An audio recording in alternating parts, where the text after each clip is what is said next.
What's up everyone? Now I'm going to show you a way to handle data that doesn't quite represent what we want.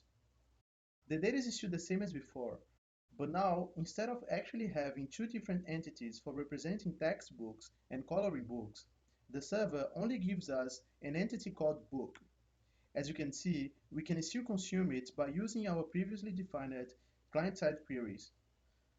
The difference is that now the cache config has to take this into consideration and resolve this data for us by filtering out what we actually want when we query for that specific field. The good thing about abstracting this to the cache config is that we don't have to make any changes to our components. As to them, the only thing that matters is that when they hit the cache asking for coloring or textbooks, the cache gives back the references to those objects.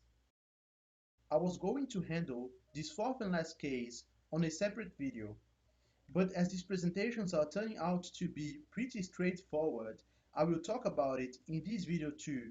So without any further ado, let's get into it.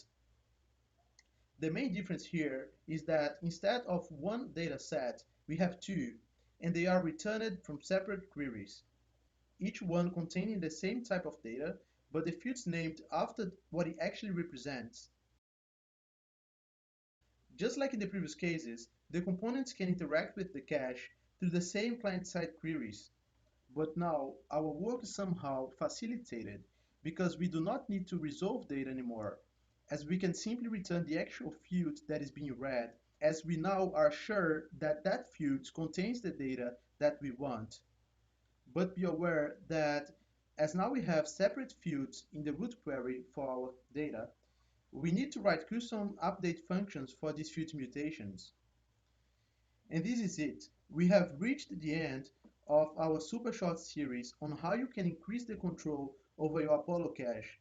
But be conscious that we have barely scratched the surface on this topic, as many things were left out, such as cache eviction and merge functions.